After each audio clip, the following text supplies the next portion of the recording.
Good morning student, I am Pratiksha Gehlot from Sunita global school. जैसा कि आप सबको पता है कि अपने एक पूरा कोर्स कंप्लीट हो गया था, बट मैं वापस आपकी रिवीजन क्लासेस ले रही हूँ। तो अपन चैप्टर नंबर 3 स्टार्ट करते हैं, which is synthetic fibre and plastic. मैं पीछे वाले चैप्टर अभी नहीं ले रही हूँ क्योंकि वो मैंने रिसेंटली ही आपको समझाए हैं, तो आपको वो अच्छे से समझ में आ रखे हैं। तो मैं स्टार्टिंग आगे से स्टार्ट करती हूँ, ठीक है। अब देखो, सिंथेटिक फाइबर्स क्या होते हैं और प्लास्टिक क्या होता है। The clothes which wear are made up of fabric, यानी कि जो भी कपड़े अपन पहनते हैं वो किसके बने हुए होते हैं, फैब्रिक के। Fabrics are made from fibres obtain from natural और आर्टिफिशियल सोर्स। और वो जो फाइबर्स या फिर फैब्रिक्स जिनसे बने हुए होते हैं, किससे बने होते हैं, फाइबर से। वो फाइबर हमें कहाँ से मिलते हैं, या तो नेचुरल सोर्स से या फिर आर्टिफिशियल सोर्स से। क्या आप नेचुरल फाइबर से कुछ नाम बता सकते हो? Fibres are also use for making large variety of household articles, यानी कि फाइबर से हम घरों की बहुत सारी चीजों को भी बना सकते हैं। Make a list of some of common articles made from fibres. ऐसे कुछ नहीं बता दो जो कि घरों पे जो आर्टिकल्स बने हैं, कोई भी ऐसे ऑब्जेक्ट या फिर कोई भी चीज या कोई भी मटेरियल बना हुआ वो फाइबर से बना हुआ। Try to separate them into those made from natural fibers and those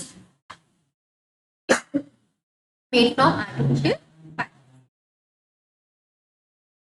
You have read in your previous classes that natural fibers like cotton, wool और silk. यानी कि नेचुरल फाइबर्स क्या होता है, कॉटन होता है, वूल होता है या फिर सिल्क होता है, जो कि हमें कहाँ से मिलता है, या तो प्लांट से या फिर एनिमल से। समझ में आया? यानी कि नेचुरल फाइबर्स वो जो कि या तो अपन को प्लांट से मिले या फिर एनिमल से, जैसे कि कॉटन, वूल या फिर silk. The synthetic fiber on the other hand are made by human beings, यानी कि वो फाइबर्स जिनको ह्यूमन बींग्स बनाते हैं उसको क्या बोलते हैं, synthetic fibres. This is why are called synthetic और man made fibre. The synthetic fibres on the other hand are made by human beings, इसीलिए वो क्या बोलते हैं, सिंथेटिक फाइबर या फिर मैन मेड फाइबर्स। अब देखो, what are synthetic fibres. Actually में सिंथेटिक फाइबर्स होते क्या है। Try to recall the uniform pattern found in a necklace of beads joined with the help of a thread. मान लो ये आपका नेकलेस है, ये इसके अंदर क्या है, थ्रेड है। थ्रेड के अपन ने बहुत सारी बीड्स डाल रखी है, यानी कि एक एक बीड्स को जब वो जोड़ देता है थ्रेड, तो उसे पूरी चेन बन जाती है, यानी एक पैटर्न बन जाता है। और try to join a number of paper clip together to make a long chain. आप मानो कि ना जो पेपर क्लिप्स होते हैं, अगर उनको ऐसे जॉइन करेंगे इस तरीके से, तो ये भी क्या बना देगी, एक चेन बना देगी। Is there any similarly between the two, क्या इन दोनों में कुछ सिमिलर है? तो देखो क्या, अ synthetic fibre is also a chain of small units join together, यानी कि सिंथेटिक फाइबर भी क्या है, एक लंबी सी, अपन बात करते हैं ना कि सिंथेटिक फाइबर एक्चुअली में सिंथेटिक फाइबर क्या एक लंबी सी चेन है जो कि छोटे छोटे यूनिट से मिलके बनी हुई है। यानी कि अपन ट्रेन देखते हैं, ट्रेन के जो अलग अलग बॉक्स जब साथ में जुड़ते हैं तो पूरी एक ट्रेन बना देते हैं, वैसे ही सिंथेटिक फाइबर्स में छोटे छोटे यूनिट्स मिलके क्या बनाते हैं, सिंथेटिक फाइबर बना देते हैं। Each small unit is actually a chemical substance। जो अपन ये बात करते हैं यूनिट की, ये सारी यूनिट क्या है, एक तरीके से केमिकल सब्सटेंस है, ठीक है। Many such small unit combine to form a large single unit called polymer। यानी कि क्या लिखा हुआ है, वैसे ही जब छोटे छोटे यूनिट्स आके जुड़ जाएंगे तो एक लार्ज, एक जैसे ना मैंने बात करती है, देखो ये कोई भी चीज मान लो, ठीक है, ये है, इसके अलग अलग क्या है, एटम्स है। मैंने बताया था कोई भी सब्सटेंस होता है, सब्सटेंस के अंदर क्या होते हैं, अलग अलग एटम्स होते हैं। अलग अलग एटम से मिलकर पूरा एक सब्सटेंस बनता है। वैसे कि अपन अपनी बॉडी की बात करते हैं, अपनी बॉडी में अलग अलग कंपोनेंट्स होते हैं, जैसे कि अपनी बॉडी में बोन्स होती है, मसल्स होती है, आईज होती है, सेंसेस होते हैं, और ये सारे बॉडी के कंपोनेंट्स मिलकर पूरी बॉडी बनाते हैं। वैसे ही स्मॉल यूनिट्स जब कंबाइन होते हैं तो एक बड़ा सा यूनिट बनाते हैं, उसको बोलते हैं polymer. The word polymer come from two Greek word, यानी कि पॉली का मतलब क्या होता है, मैनी, और मर का मतलब पार्ट, यानी कि पॉलीमर एक ग्रीक का वर्ड है जिसमें पॉली का मतलब होता है बहुत सारा, और मैनी और मर का मतलब क्या होता है, पार्ट या फिर unit. So polymer is made up of many repeating units. तो पॉलीमर क्या होता है, बहुत सारी यूनिट से, यानी कि अलग अलग यूनिट्स आके जब जुड़ जाती है तो क्या बना देती है, पॉलीमर बना देती है।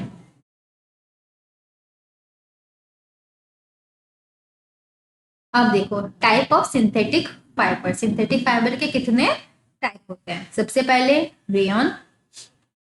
You have read in class 7 that silk fiber obtained from silkworm was discovered in China। यानी कि सिल्कवर्म थी, वो क्या बनाती थी, सिल्क के फाइबर्स बनाती थी, और ये डिस्कवर कहाँ पे हुआ था, चाइना में। And was kept as closely guarded secret for a long time, और उसको बहुत टाइम के लिए सीक्रेट ही रखा गया था। Fabric obtain from silk fibre was very costly, यानी कि वो फैब्रिक जो कि सिल्क के होते हैं, इसलिए वो क्या होते हैं, बहुत कॉस्टली होते हैं, क्योंकि वो सिल्क वॉर्म से बनते हैं। But it's beautiful texture fascinated everybody. और लेकिन उसका जो अपन को टच करके देखते हैं, सिल्क का कोई भी कपड़ा होगा तो बहुत स्मूथ होता है, ऐसा कपड़ा होता है कि वो किसी को भी पसंद आ जाता है। Attempts were made to make silk artificially. बहुत सारे तरीके भी बनाए गए थे जिससे सिल्क को आर्टिफिशियली बना सके। Toward the end of the 19th century, scientists were successful in obtaining a fiber having properties similar to that of silk। और 19th century में एक साइंटिस्ट थे, उन वो सक्सेसफुल हो गए थे कि उन्होंने एक ऐसा फैब्रिक बनाया, ऐसा फाइबर बनाया जो कि जिसमें जो प्रॉपर्टीज है वो किसके सिमिलर है, सिल्क के, यानी कि सिल्क स्मूथ होता है, तो उन्होंने भी एक ऐसा फाइबर बना दिया जो कि एकदम स्मूथ हो, जैसा कि जैसा सिल्क हो। Such as fiber was obtained by chemical treatment of wood pulp। यानी कि उन्होंने कैसे बनाया था, जो वुड होती है ना, वुड का पल्प, यानी कि वुड का जो गद्दा, मतलब एकदम हैवी सा, अपन बोल सकते हैं जो भी कचरा होता है ना वुड का, उसको लिया, उसको ना कुछ केमिकल्स के साथ में रिएक्ट करवाया, तब उन्होंने क्या बना दिया था, सिल्क फाइबर की जैसा एक और फाइबर बना दिया। The fibre was called rayon, और उसको क्या बोलते थे, रेयन। यानी कि रेयन क्या होता है, सिल्क का ही एक आर्टिफिशियल फाइबर है, या तो उसको बोल सकते हैं artificial silk. Although rayon is obtain from a natural source. Rayon क्या है, कहां से ऑब्टेन हुआ, एक नेचुरल सोर्स से। क्यों, क्योंकि वुड पल्प क्या है, नेचुरल है, yet it is man made fibre. लेकिन नेचुरल होने के बावजूद भी इसको किसने बनाया था, मैन, यानी कि इंसान या फिर साइंटिस्ट ने बनाया था, इसलिए इसको क्या बोलते हैं, man made fibre. It is cheaper than silk, ये सस्ता है, किससे, सिल्क से सस्ता है। And can be woven like silk fibre, और उसको सिल्क की तरह ही उसको यूज किया जा सकता है। It can also be died in wide variety of colours, और इसको अलग अलग कलर्स में भी अपन प्रोवाइड करवा सकते हैं। Rayon is mixed with cotton to make bed sheet. जब रेयन को कॉटन के साथ मिक्स करते हैं तो क्या बनाते हैं, बेड शीट, यानी कि जो चादर होती है वो बनाते हैं। और mixed with wool to make carpet. जब कॉटन के साथ मिक्स करेंगे तो बेडशीट बनाएंगे, जब वूल के साथ मिक्स करेंगे तो क्या बनाएंगे, कारपेट। अब नेक्स्ट टॉपिक क्या है तुम्हारा, nylon. Nylon is another man made fibre. Nylon में क्या है, दूसरा मैन मेड फाइबर, यानी कि इसको भी किसने बनाया था, इंसानों ने ही बनाया था। इन 1931 it was made without using any natural raw material from plant or animal। इसको 1931 में बनाया था और बिना किसी नेचुरल रॉ मटेरियल को यूज करके। It is prepared from coal, water and air. इसको किसके साथ तैयार किया गया था, कोल यानी कि कोयले के साथ, वाटर और एयर के साथ। It was the first fully synthetic fibre. ये सबसे मतलब इस तरीके का सबसे पहला फाइबर था जिसको कोल के साथ बनाया गया। नायलॉन फाइबर वॉज स्ट्रॉन्ग, ये बहुत स्ट्रॉन्ग होता है, इलास्टिक होता है एंड लाइट होता है, यानी कि इसको हल्का से इसको मतलब खींच सकते हैं, यानी कि इलास्टिक का उसमें कुछ कैरेक्टर्स होते हैं, और स्ट्रॉन्ग भी होता है और बहुत हल्का होता है।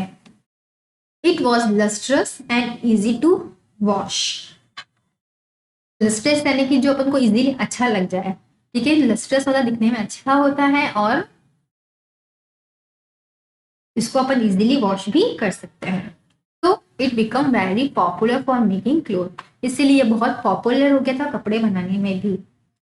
We use many articles made from nylon, यानी कि अपन नायलॉन से बहुत सारे आर्टिकल्स बना सकते हैं, जैसे कि socks, ropes, banks, tooth brushes, car sheet belts, sleeping bags और कर्टन्स एक्सेट्रा। जो कर्टन्स वगैरह होते हैं, ये सारी चीजें किससे बनी होती है? नायलॉन से। Nylon is a also used for making parachute and ropes for rock climbing।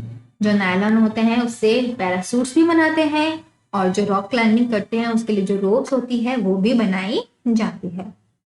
और nylon thread is actually stronger than a steel wire. जो नायलॉन का जो थ्रेड है वो स्टील के वायर से भी ज्यादा क्या है? स्ट्रॉन्ग है। तो अपन ने सबसे पहले दो क्या देखे? नायलॉन और रेयॉन। अब देखो नेक्स्ट क्या है तुम्हारा? पॉलिएस्टर या फिर एक्राइलिक। आप देखो पॉलिएस्टर क्या है? Polyester is another synthetic fibre. ये भी क्या एक तरीके का सिंथेटिक फाइबर है। Fabrics made from this fibre does not gate wrinkled easily, यानी कि उसमें जो रिंकल्स हैं इजीली नहीं आ पाते हैं। It remains crisp and is easy to wash. ये जैसे कड़क कड़क होता है वैसे ही कड़क रहता है, उसको इजीली अपन वॉश भी कर सकते हैं। So it is quite suitable for making dress material, इसीलिए इससे कपड़े भी बनाए जाते हैं। You must have seen people wearing polyester shirts and other dresses. Terylene is the popular polyester. Terylene क्या है? एक पॉलिएस्टर का ही पार्ट है। It can be drawn into very fine fibres that can be woven like any other yarn, यानी कि बहुत जिसको बुनते हैं तो एकदम पतला सा, एकदम बहुत छोटे छोटे से उसके क्या बनते हैं? बुनाई की जाती है। पीईटी क्या है? Polyethylene terephthalate is a very familiar form of polyester. ये भी क्या है? पॉलिएस्टर का ही पार्ट है। It is used for making bottles, utensils, films, wires and many other useful product, यानी कि सारी चीजें किससे बनती है? पीईटी से। Look around and make a list things made of polyester. We wear sweaters and use shawl or blanket in the winter. Many of these are actually not made from natural wool, यानी कि इसमें से बहुत सारी चीजें ऐसी होती है जो नेचुरल वूल से नहीं बनी। Dot they appear to be resemble wool, यानी कि लेकिन फिर भी वूल जैसी दिखती है। These are prepared from another type of synthetic fiber called acrylic, यानी कि वो किससे? सेम वैसे ही सिंथेटिक फाइबर से बनी होती है जैसे कि वो वूल हो, उसको वो क्या बोलते हैं? Acrylic. The wool obtain from natural source is quite expensive. अब वूल कहाँ से अपन को मिलती है? एनिमल से ही मिलती है। तब अपन एनिमल्स को मार के ऐसे निकालते हैं, तो इस वजह से वो बहुत एक्सपेंसिव होती है। Whereas clothes made from acrylic are relatively cheap, लेकिन जो क्लोथ एक्राइलिक के बने होते हैं वो क्या होते हैं? सस्ते होते हैं।